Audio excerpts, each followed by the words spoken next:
ஒன்றிய அரசுக்கு எதிரான போராட்டத்தில் டேங்கர் லாரிகளும் ஈடுபட்டுள்ளதால் பெட்ரோல் டீசல் தட்டுப்பாடு ஏற்படும் அபாயம். வட மாநிலங்களில் பெட்ரோல் நிலையங்களில் அலைமோதும் கூட்டம்.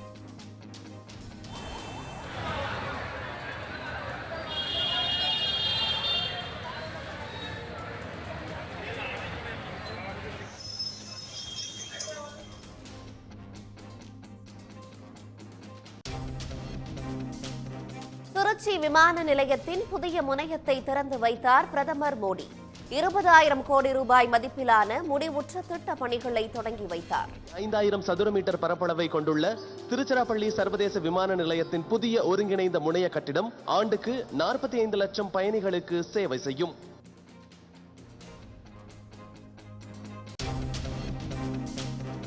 தமிழ்நாட்டிற்கு இதுவரை இல்லாத அளவுக்கு ஒன்றிய அரசு நிதி வழங்கியதாக பிரதமர் மோடி பேச்சு. முந்தைய காங்கிரஸ் அரசை விட 2.5 மடங்கு அதிக நிதி கொடுத்துள்ளதாகவும் விளக்கம்.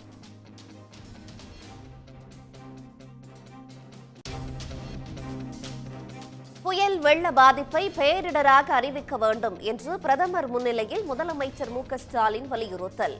சென்னை மெட்ரோ 2ஆம் கட்ட திட்டத்திற்கான ஒன்றிய அரசின் நிதியை விரைந்து வழங்க கோரிக்கை.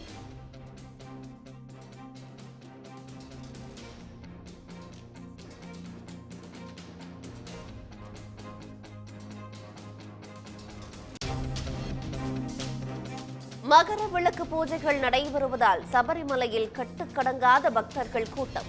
வரும் 10ஆம் தேதி முதல் பம்பையில் நடைபெறும் ஸ்பாட் புக்கிங்கை நிறுத்த தேவஸ்வம் போர்டு முடிவு.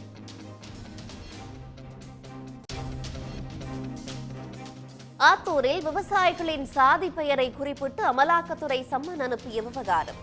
சம்பந்தப்பட்ட அமலாக்கத்துறை அதிகாரிகள் மீது நடவடிக்கை கோரி சேலம் எஸ்பியிடம் பாதிக்கப்பட்ட விவசாயிகள் புகார்.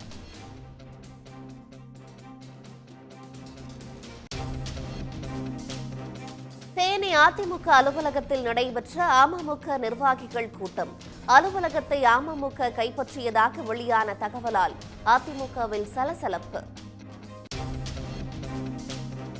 சேலம் பெரியார் பல்கலைக்கழக துணைவேந்தருக்கு ஜாமீன் வழங்கியது குறித்து விரிவான அறிக்கை அளிக்க வேண்டும். சேலம் மாஜிஸ்ட்ரேட் தினேஷ்குமாருக்கு சென்னை உயர்நீதிமன்றம் உத்தரவு.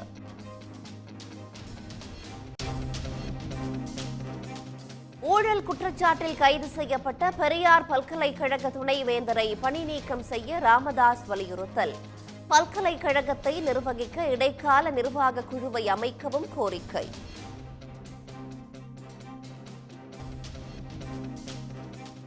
நாற்பத்தி 47வது சென்னை புத்தக கண்காட்சியை நாளை தொடங்குகிறது. 900 அரங்குகளில் லட்சக்கணக்கான புத்தகங்கள் காட்சிக்கு வைக்கப்பட உள்ளன. ஈரோடு கட்டுமான நிறுவனம் தொடர்புடைய இடங்களில் வருமான வரி சோதனை. வரி ஏய்ப்பு புகாரை தொடர்ந்து 10க்கும் மேற்பட்ட இடங்களில் ஆய்வு.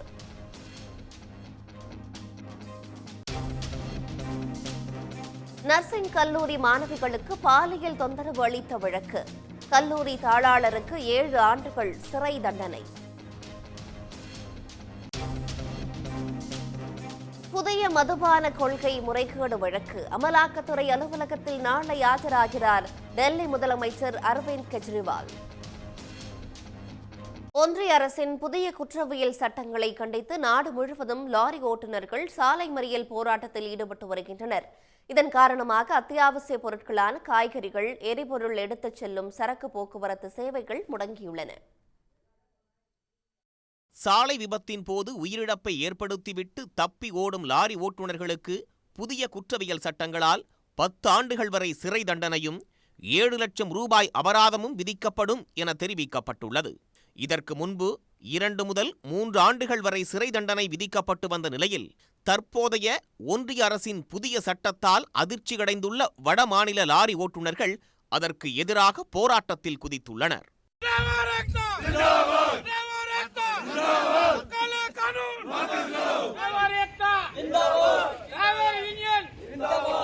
10 ஆண்டுகள் சிறை தண்டனைனா அந்த குடும்பத்தை காப்பாற்றுறது யார்? விபத்து அவர் வேணும்னு செய்யலை, இருந்தாலும் இந்த சட்டத்தை தவறாக பயன்படுத்துவாங்க மற்றவங்க. அதாவது எக்ஸிக்யூட் பண்ணுறவங்க, நடைமுறைப்படுத்துகிறவங்க இந்த சட்டத்தை கடுமையாக லாரி உரிமையாளர்களுக்கும் சரி பொதுமக்களுக்கும் பயன்படுத்துவாங்கிற ஒரே ஒரு எண்ணத்தில் தான் வட மாநிலத்தில் இந்த மாதிரி ஒரு கடுமையான போராட்டத்தை எங்கள் லாரி ஓட்டுநர்கள்லாம் செஞ்சுட்டு இருக்காங்க. மகாராஷ்டிரா, ராஜஸ்தான், குஜராத், பஞ்சாப், பீகார், மத்திய பிரதேசம் உள்ளிட்ட மாநிலங்களில் லாரி ஓட்டுநர்களின் போராட்டம் பரவி வருகிறது. தேசிய மற்றும் மாநில நெடுஞ்சாலைகளில் லாரிகள் ஆங்காங்கே நிறுத்தி வைக்கப்பட்டு சாலை மறியல் போராட்டத்தில் ஈடுபட்டு வருகின்றனர். மேலும் ஒன்றிய அரசை கண்டித்தும் ஓட்டுநர்கள் டயர்களை எரித்து போராட்டத்தில் ஈடுபட்டுள்ளனர்.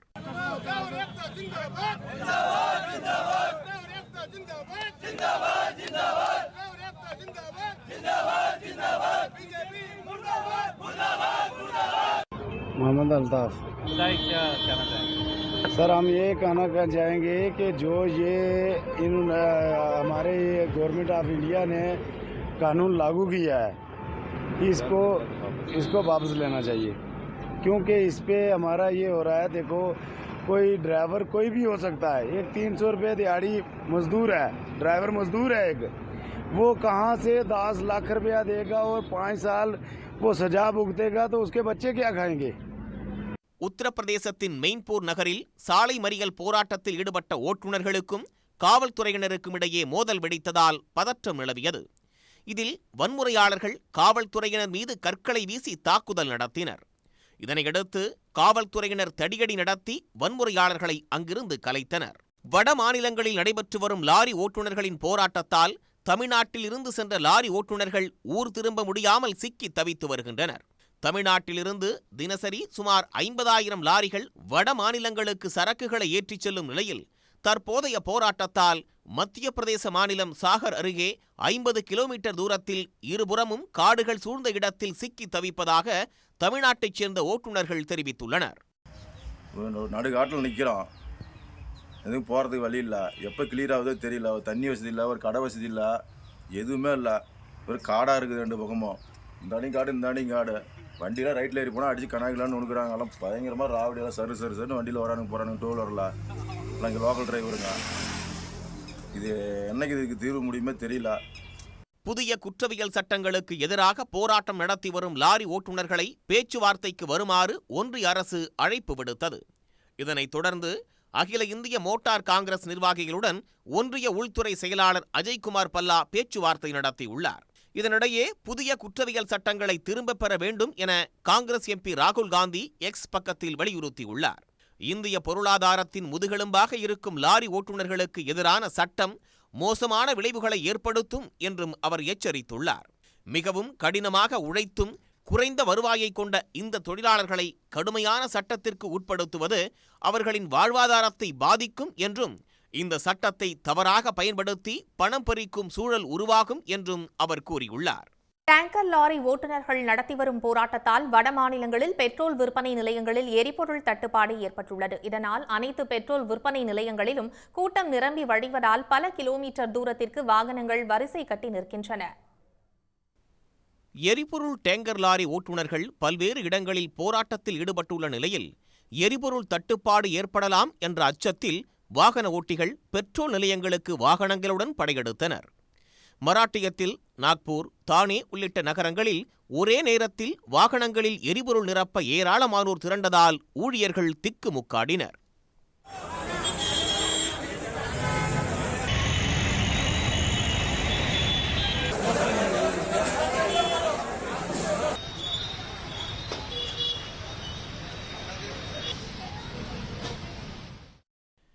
மராட்டியம் முழுவதும் பெட்ரோல் தட்டுப்பாடு ஏற்பட்டுள்ளதை அறிந்து தெலங்கானா மாநிலத்திலும் வாகன ஓட்டிகள் பெட்ரோல் விற்பனை நிலையங்களில் வரிசையில் நின்றனர். ஹைதராபாத்தில் பெட்ரோல் விற்பனை நிலையங்களுக்கு எரிபொருள் எடுத்துச் செல்லும் வாகனங்களை மறித்தும் டயர்களில் காற்றை பிடுங்கிவிட்டும் வாகன ஓட்டுநர்கள் போராட்டத்தில் ஈடுபட்டனர்.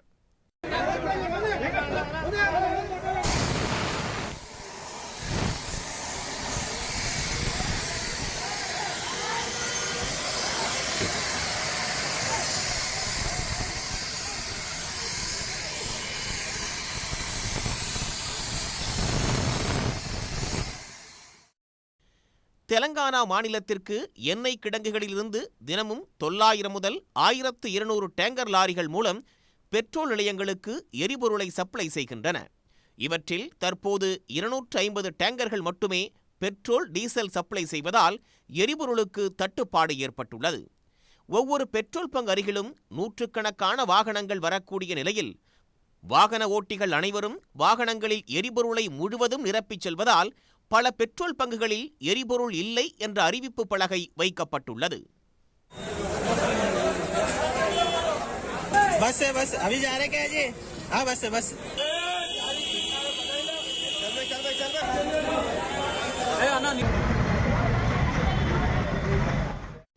ராஜஸ்தான், பஞ்சாப், சத்தீஸ்கர், ஹிமாச்சல பிரதேசம் உள்ளிட்ட மாநிலங்களிலும் எரிபொருள் விற்பனை நிலையங்களில் காலை முதல் மக்கள் கூட்டம் அலைமோதுகிறது.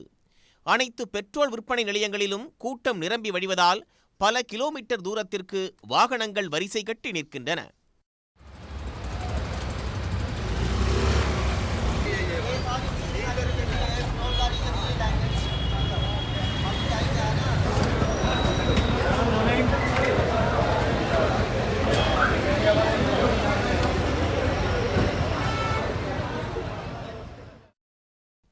லாரி ஓட்டுநர்கள் போராட்டத்தால் வட மாநிலங்களில் பெட்ரோல் டீசல் தட்டுப்பாடு நிலவினாலும் தமிழ்நாடு பெட்ரோல் டீசல் விநியோகஸ்தர்கள் சங்க தலைவர் முரளி தெரிவித்துள்ளார். தமிழ்நாட்டுக்கு சென்னையிலிருந்தே பெட்ரோல் டீசல் விநியோகம் செய்யப்படுவதால் தட்டுப்பாடு ஏற்பட வாய்ப்பு இல்லை என்று அவர் கூறியுள்ளார். சேலத்தில் ஏழை விவசாயிகளின் நிலத்தை அபகரிக்கும் நோக்கில் செயல்பட்ட அமலாக்கத்துறை அதிகாரிகள் மற்றும் பாஜக நிர்வாகி மீது நடவடிக்கை எடுக்கும்படி பாதிக்கப்பட்ட விவசாயிகள் காவல் கண்காணிப்பாளரிடம் புகார் அளித்துள்ளனர். சேலம் மாவட்டம் ஆத்தூரை அடுத்த ராமநாயக்கன் பாளையத்தைச் சேர்ந்த சகோதரர்களான கண்ணையன், கிருஷ்ணன் ஆகியோருக்கு சொந்தமாக 6.5 ஏக்கர் நிலம் உள்ளது. சேலம் மாவட்ட பாஜக நிர்வாகி குணசேகரன் என்பவரின் உதவியுடன் ஏழை விவசாயிகளின் நிலத்தை அபகரிக்க ஒரு சிலர் முயற்சித்து வருவதாக கூறப்படுகிறது. இதனிடையே கடந்த சில மாதங்களுக்கு முன்பு சட்டவிரோத பண பரிவர்த்தனை வழக்கில் விசாரணைக்கு ஆஜராகும்படி 2 விவசாயிகளுக்கும் அமலாக்கத்துறை சார்பில் சம்மன் அனுப்பப்பட்டது. அதில் விவசாயிகளின் ஜாதி பெயரை குறிப்பிட்டு அனுப்பியதற்கு பல்வேறு தரப்பினரும் கண்டனம் தெரிவித்து வருகின்றனர். இந்த நிலையில் ஜாதி அடையாளத்தை குறிப்பிட்டு சம்மன் அனுப்பிய அமலாக்கத்துறை அதிகாரிகள் மற்றும் இதற்கு தூண்டுதலாக இருந்த பாஜக நிர்வாகி மீது நடவடிக்கை எடுக்க கோரி சேலம் காவல் கண்காணிப்பாளரிடம் பாதிக்கப்பட்ட விவசாயிகள் புகார் அளித்துள்ளனர். எனக்கும் குணசேகரனுக்குள்ள பிரச்சனைங்க. அதாவது 4-5 வருஷமாகவே எனக்கு பெரிய தொல்லை கொடுத்துக்கிட்டு என் நிலத்தை ஓட்டுறதுக்கு இல்லாத ஒரு 1 லட்ச ரூபா நீ கொடுக்கணும் அப்படிங்கிற ஒரு மோசமான வழியில் அபகரிக்கணுங்கிற ஒரு நிலையில் தொல்லை கொடுத்துட்டு வந்து அதுக்கு பிறகு இப்போ அமலாக்கத்துறையில் வந்து என் மேலே சும்மா சொத்து குவிப்பு வழக்கு கருப்பு பணம் வச்சுருக்காருன்னு அவதூறாக போட்டிருக்காங்க. அதில் ஜாதி குறிப்பிட்டு பல்லருங்கிற முறையில் அவர் வந்து லெட்டர் அனுப்பியிருக்கிறது எனக்கு ரொம்ப வருத்தமாக இருக்குது. அவர் மேலேயும் நடவடிக்கை உடனே எடுக்கணும், குணசேகரனை கைது பண்ணணும் மாதிரி நான் கேட்டுக்கொள்கிறேன். தங்களின் உயிருக்கு அச்சுறுத்தல் இருப்பதால் உரிய பாதுகாப்பு அளிக்க வேண்டும் என்றும் 2 விவசாயிகளும் கோரிக்கை விடுத்துள்ளனர். பாஜக நிர்வாகியின் தூண்டுதலின் பேரில் அமலாக்கத்துறை சம்மன் அனுப்பியதாக அரசியல் கட்சி தலைவர்கள் பலரும் கண்டனம் தெரிவித்துள்ளனர். அதிலும் குறிப்பாக பட்டியல் பிரிவைச் சேர்ந்த விவசாயிகளுக்கு அனுப்பிய சம்மனில் ஜாதியின் பெயரை குறிப்பிட்ட அமலாக்கத்துறையின் செயல்பாட்டை பலரும் கண்டித்து வருகின்றனர். பல்கலைக்கழகங்கள் துடிப்புடன் செயல்பட்டால் மட்டுமே நாடு துடிப்புடன் செயல்படும் என்று பிரதமர் மோடி கூறியுள்ளார். திருச்சி பாரதிதாசன் பல்கலைக்கழகத்தில் நடைபெற்ற பட்டமளிப்பு விழாவில் பங்கேற்ற பிரதமர் மோடி நாட்டுக்காக உழைப்பதே கல்வியின் நோக்கம் என்றும் தெரிவித்துள்ளார். திருச்சி பாரதிதாசன் பல்கலைக்கழக பட்டமளிப்பு விழாவில் பங்கேற்க டெல்லியிலிருந்து தனி விமானத்தில் வந்த அவரை திருச்சி விமான நிலையத்தில் ஆளுநர் RN ரவி, முதலமைச்சர் திரு மு.க. ஸ்டாலின் உள்ளிட்டோர் வரவேற்றனர். பின்னர் சாலை மார்க்கமாக திருச்சி பாரதிதாசன் பல்கலைக்கழகத்திற்கு சென்ற பிரதமருக்கும் முதலமைச்சருக்கும் சாலையின் இருபுறமும் கூடியிருந்த மக்கள் உற்சாக வரவேற்பு அளித்தனர். அப்போது சாலையோரங்களில் பாரம்பரிய நடனங்களும் அரங்கேறின.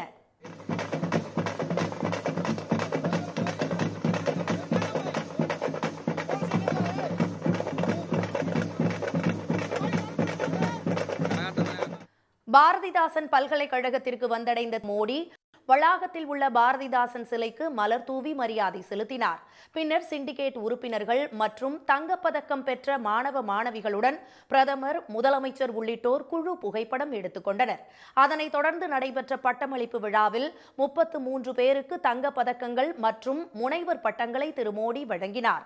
இந்த நிகழ்ச்சியில் பேசிய திரு ஸ்டாலின், இந்தியாவிலேயே உயர்கல்வியில் சிறந்து விளங்கும் மாநிலம் தமிழ்நாடு என்றும் 100 ஆண்டுகளுக்கு முன்பு நீதி கட்சி காலத்தில் கல்விக்காக தவறாக போடப்பட்ட விதைதான் இதற்கு காரணம் என்றும் கூறினார்.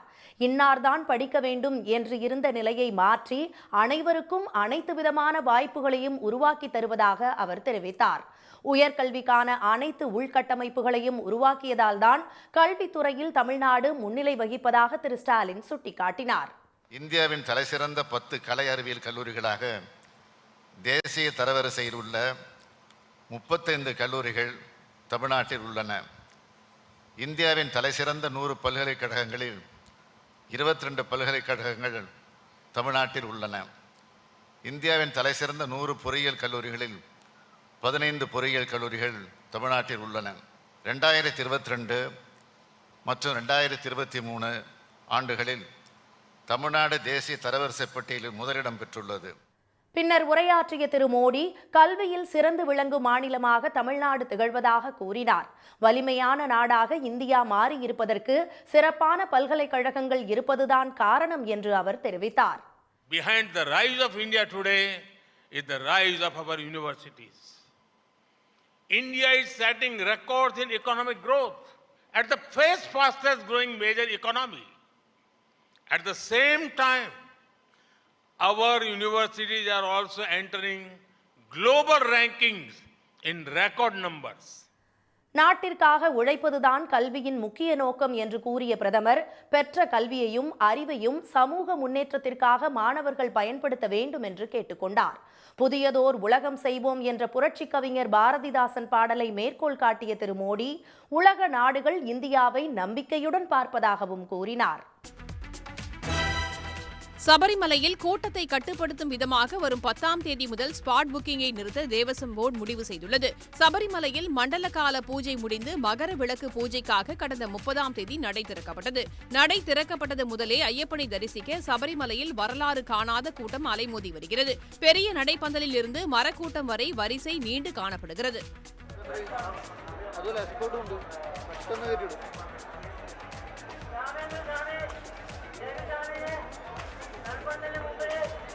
கூட வந்துள்ள ராஜதுரை மற்றும் சாமிமார்களும்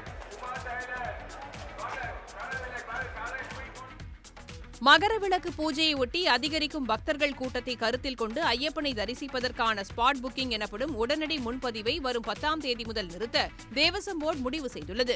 இதனால் முன்னதாக ஆன்லைனில் பதிவு செய்தவர்கள் மட்டுமே ஐயப்பனை தரிசிக்க முடியும் என்ற நிலை ஏற்பட்டுள்ளது. மேலும் ஜனவரி 14ஆம் தேதிக்கான முன்பதிவு எண்ணிக்கையை 50,000ஆக குறைத்தும் தேவசம் போர்டு நடவடிக்கை எடுத்துள்ளது. ஈரோட்டில் அரசு ஒப்பந்ததாரர்களின் வீடு மற்றும் கட்டுமான நிறுவனங்களில் வருமான வரித்துறை சோதனையால் பரபரப்பு நிலவுகிறது. ஈரோடு மாவட்டம் காஞ்சி கோவிலைச் சேர்ந்த குழந்தைசாமி என்பவரது மகன்களுக்கு சொந்தமான CMK என்ற கட்டுமான நிறுவனத்தின் அலுவலகங்கள் மற்றும் அவர்களது வீடுகளில் சோதனை நடைபெற்று வருகிறது. ஈரோட்டை தலைமையிடமாக கொண்டு செயல்படும் CMK நிறுவனம் ஜெயலலிதா நினைவிடம் உள்ளிட்ட பல்வேறு கட்டுமானங்களை கட்டியுள்ளது. மஞ்சள் வணிகத்திலும் இவர்கள் ஈடுபட்டு வரும் நிலையில் வரி ஏய்ப்பு தொடர்பாக சோதனை நடைபெறுவதாக தகவல் வெளியாகியுள்ளது. கோவை, சேலம் உள்ளிட்ட பகுதிகளில் இருந்து வந்த அதிகாரிகள் துணைநிலை ராணுவத்தினரின் பாதுகாப்புடன் பல்வேறு குழுக்களாக பிரிந்து சோதனை நடத்தி வருகின்றனர். கோவையில் கிரீன்ஃபீல்டு ஹவுசிங் கட்டுமான நிறுவனம் உட்பட 10க்கும் மேற்பட்ட இடங்களில் வருமான வரித்துறை அதிகாரிகள் சோதனை நடத்தி வருகின்றனர். வரி ஏய்ப்பு புகாரில் காளப்பட்டி, கருமத்தம்பட்டி மற்றும் கோவில்பாளையம் ஆகிய பகுதிகளில் உள்ள கிரீன்ஃபீல்டு ஹவுசிங்கிற்கு சொந்தமான நிறுவன அலுவலகங்களில் அதிகாரிகள் குழுவாக சோதனையில் ஈடுபட்டுள்ளனர். இதேபோன்று கோவை பாலசுந்தரம் சாலையில் உள்ள எலன் இண்டஸ்ட்ரீஸ் உரிமையாளர் விக்னேஷ் என்பவரது வீட்டிலும் காலை முதல் வருமான வரி சோதனை நடைபெற்று வருகிறது. கனமழையால் உடைந்த தாமிரபரணி கரையோரங்கள், குளங்கள் மற்றும் வாய்க்கால்களில் சீரமைப்பு பணிகள் நடந்து வரும் நிலையில் நிரந்தர தீர்வு காண நடவடிக்கை எடுக்க வேண்டும் என கோரிக்கை வைக்கப்பட்டுள்ளது. கடந்த மாதம் பெய்த கனமழையால் தாமிரபரணி ஆற்றில் வெள்ளப்பெருக்கு ஏற்பட்டது. தூத்துக்குடி மாவட்ட பாசனத்தில் உள்ள 53 குளங்களில் 25க்கும் மேற்பட்ட குளங்களில் உடைப்பு ஏற்பட்டு பல்வேறு கிராமங்களில் பலத்த சேதத்தை ஏற்படுத்தியது. இதனால் அந்த தண்ணீரை சேமித்து வைக்க முடியாத நிலை ஏற்பட்டது. விளைநிலங்களில் தண்ணீர் புகுந்த நிலையில் மேடான இடங்களில் பயிரிடப்பட்ட பயிர்கள் கருகி வருவது விவசாயிகள் தெரிவித்துள்ளனர். தற்போது அங்கு சீரமைப்பு பணிகள் நடந்து வரும் நிலையில் குளங்களை தூர்வாரி கரைகளை பலப்படுத்துவதே நிரந்தர தீர்வாக இருக்கும் என அவர்கள் கோரிக்கை வைத்துள்ளனர். இன்னும் 2-3 நாள் தண்ணி வரல அப்படின்னா இந்த கொஞ்சம் இருக்க விவசாயமும் எல்லாமே சுத்தமாக அழிஞ்சிடும். இப்போ 2 மடம் 3 மடம் வந்து மேட்டு பாய்மானம், மொத்தம் 13 மடம் என் குளத்தில், அதில் ஒரு 2-3 மடம் வந்து மேட்டு பாய்மானம். அந்த மடையில் வந்து இப்போ கொஞ்சம் பயிர் தப்பிச்சிருக்கு. அந்த கொஞ்சம் பயிர் இப்போ காப்பாற்றுறதுக்கு தண்ணி இல்லை. வம்பா பயிர் இப்போ எல்லாமே வம்பா போயிட்டு என்ன செய்யணும் தெரியல. அரசை வந்து இதை கருத்தில் கொண்டு இந்த குளத்தை தூர்வாரி கொஞ்சம் தண்ணி இன்னும் கொஞ்சம் குளத்தில் பிடிக்கிற மாதிரி செஞ்சு இந்த கரையில் வந்து கொஞ்சம் பலப்படுத்தி தந்தால் எங்கள் விவசாயம் இருக்க தண்ணியை வச்சு நாங்கள் விவசாயம் செய்ய கொஞ்சம் உதவியாக இருக்கும். மதுபான கொள்கை முறைகேடு வழக்கில் டெல்லி முதல்வர் அரவிந்த் கெஜ்ரிவால் நாளை அமலாக்கத்துறை அலுவலகத்தில் ஆஜராக உள்ளார். இந்த வழக்கில் ஏற்கனவே டெல்லி துணை முதல்வர் மணீஷ் சிசோடியா கைது செய்யப்பட்டு திஹார் சிறையில் அடைக்கப்பட்டுள்ளார். இந்நிலையில் முறைகேடு தொடர்பான விசாரணைக்கு ஆஜராகுமாறு அரவிந்த் கெஜ்ரிவாலுக்கு அமலாக்கத்துறை 2 சம்மன் அனுப்பியிருந்தது. மத்திய பிரதேச சட்டப்பேரவை தேர்தல் பரப்புரையில் இருந்ததால் அவர் விசாரணைக்கு ஆஜராகவில்லை. இதையடுத்து நாளை விசாரணைக்கு ஆஜராகுமாறு மீண்டும் சம்மன் அனுப்பப்பட்டது. 3 முறை சம்மன் அனுப்பியும் ஆஜராகவில்லை எனில் விசாரணை நீதிமன்றத்தில் பிடிவாரண்ட் பிறப்பித்து கைது செய்ய அமலாக்கத்துறைக்கு அதிகாரம் உள்ளது. எனவே அவர் நாளைக்கு ஆஜராகி விளக்கம் அளிப்பார் என எதிர்பார்க்கப்படுகிறது. சமீபத்தில் அவர் ஆம் ஆத்மி கட்சி கூட்டத்தில் பேசும்போது மக்களுக்கு நன்மை செய்வதற்காக சிறைக்கு செல்ல நேரிடும் என்று பேசியிருந்தார். சென்னையை அடுத்த கிளாம்பாக்கத்தில் இருந்து புறப்படும் பேருந்துகளில் 20 ரூபாய் முதல் 35 ரூபாய் வரை கட்டணம் குறைக்கப்பட்டுள்ளது. சென்னை கோயம்பேடு பேருந்து நிலையத்தில் இருந்து கிளாம்பாக்கம் பேருந்து நிலையம் சுமார் 32 கிலோமீட்டர் தொலைவில் அமைந்துள்ளது. பயண தூரம் குறைவு எதிரொலியாக பயண கட்டணமும் குறைக்கப்பட்டுள்ளது. சென்னை கோயம்பேட்டில் இருந்து திருச்சிக்கு அரசு விரைவு பேருந்துகளில் 340 முதல் அதிகபட்சமாக 460 ரூபாய் வரை கட்டணம் வசூலிக்கப்பட்ட நிலையில் தற்போது கிளாம்பாக்கத்தில் இருந்து செல்ல 320 முதல் அதிகபட்சமாக 430 ரூபாய் வரை கட்டணம் நிர்ணயிக்கப்பட்டுள்ளது. இதேபோல் மதுரை, திருநெல்வேலி, கன்னியாகுமரி உள்ளிட்ட பேருந்துகளிலும் 20 ரூபாய் முதல் 35 ரூபாய் வரை கட்டணம் குறைக்கப்பட்டுள்ளதாக தகவல் வெளியிடப்பட்டுள்ளது. ஏற்கனவே கோயம்பேடு வரை முன்பதிவு செய்திருந்த பயணிகளுக்கு கூடுதல் பயண கட்டணம் திருப்பி வழங்கப்பட்டது. இந்நிலையில் பயண தூரம் குறைப்பால் பயண கட்டணமும் குறைக்கப்பட்டுள்ளது குறிப்பிடத்தக்கது. சென்னை பெருங்கலத்தூர் அடுத்த ஆலப்பாக்கத்தில் சிறிய முதலை ஒன்று சாலையில் இருந்ததால் பரபரப்பு ஏற்பட்டது. ஆலப்பாக்கத்தில் சாலையின் தடுப்பு அருகே 1.5 அடி நீளமுள்ள முதலை ஒன்று இருந்ததை அப்பகுதி மக்கள் பார்த்தனர். இதுகுறித்து வேளச்சேரி வனத்துறைக்கு அவர்கள் தகவல் தெரிவித்தனர். இதையடுத்து அங்கு வந்த வனத்துறையினர் அந்த முதலையை பிடித்து சென்றனர்.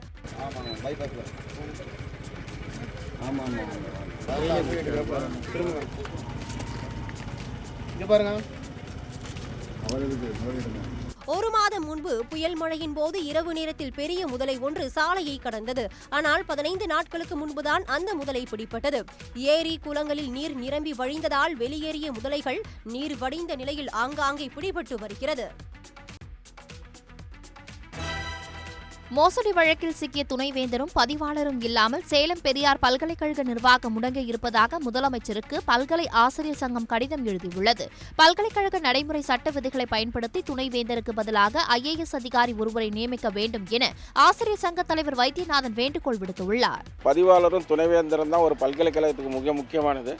அப்படி முக்கியமான இருவரும் இல்லாத நிலையில் பல்கலைக்கழகம் செயலிழந்து போயிருக்கிற நிலைமையில வேறு இருக்குது, முடங்கி கிடக்குது. இந்த நிலையை மாற்றணும்னா அரசாங்கம் என்ன செய்யணும்னா ஒரு IAS ஆஃபீஸரை போட்டு பல்கலைக்கழக நிர்வாகத்தை தொய்வு இல்லாமல் நடக்கிறதுக்கு உதவி செய்யணும்னு நாங்கள் ஆசிரியர் சங்கம் சார்பில் தமிழக அரசுக்கும் உயர்கல்வித்துறை செயலாளருக்கும் உயர்கல்வித்துறை அமைச்சருக்கும் புகார் மனு கொடுத்திருக்கிறோம். மோசடி வழக்கில் கைதான சேலம் பெரியார் பல்கலைக்கழக துணைவேந்தர் ஜெகநாதன் நிபந்தனை ஜாமீனில் மருத்துவ சிகிச்சையில் இருக்கிறார். புகாருக்குள்ளான பதிவாளர் தங்கவேல் தலைமறைவாக உள்ளார். பூட்டர் பவுண்டேஷன் என்ற தனியார் நிறுவனத்தை தொடங்கி கல்வி தொடர்பான புரிந்துணர்வு ஒப்பந்தம் செய்து பல கோடி ரூபாய் முறைகேடு செய்தனர் என்பது அவர்கள் மீதான புகார் ஆகும். அமோனியா வாயு கசிவு ஏற்பட்ட தொழிற்சாலையை மூட வலியுறுத்தி சென்னை எண்ணூரில் மீனவர்கள் 7வது நாளாக போராட்டம் நடத்தி வருகின்றனர். எண்ணூர் பகுதியில் செயல்பட்டு வரும் கோரமண்ட தொழிற்சாலையிலிருந்து அமோனியா வாயு கசிந்து சிலருக்கு கண்ணெரிச்சல் உள்ளிட்ட பாதிப்புகள் ஏற்பட்டன. இந்த ஆலையை மூட வலியுறுத்தி எண்ணூர் பெரியகுப்பம் கோரமண்ட தொழிற்சாலை நுழைவாயிலில் மீனவர்கள் தொடர் போராட்டத்தில் ஈடுபட்டுள்ளனர். இந்திய கம்யூனிஸ்ட் கட்சியின் மாநில செயலாளர் முத்தரசன் மீனவர்களின் போராட்டத்திற்கு ஆதரவு தெரிவிக்கும் வகையில் அங்கு நேரில் சென்று குறைகளை கேட்டறிந்தார். பெண்கள் மிக உறுதியாக போராடுகிற காரணத்தினால் இந்த போராட்டம் நடைபெற்றுக் கொண்டிருக்கிறது.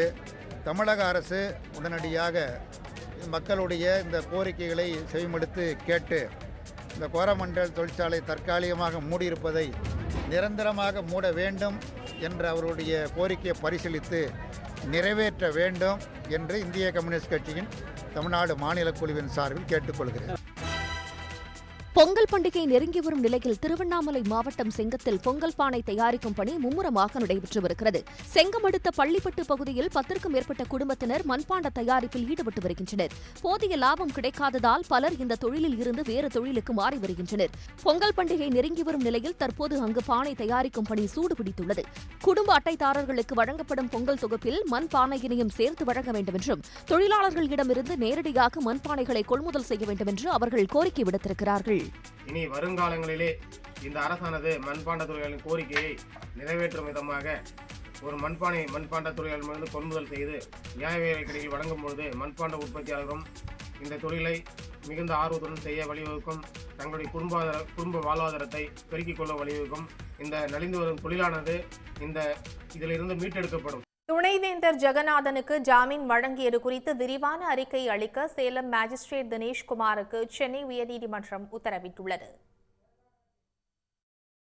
சேலம் பெரியார் பல்கலைக்கழக துணைவேந்தர் ஜெகநாதன் விதிகளை மீறி அரசு அனுமதி பெறாமல் சொந்த நிறுவனம் தொடங்கி அரசு நிதியை முறைகேடு செய்வதாக பல்கலைக்கழக ஊழியர் சங்கத்தினர் காவல்துறையில் புகார் அளித்திருந்தனர். அதேபோல சாதி பெயரை குறிப்பிட்டு திட்டியதாக கிருஷ்ணவேணி, சக்திவேல் ஆகியோரும் ஜெகநாதனுக்கு எதிராக புகார் அளித்திருந்தனர்.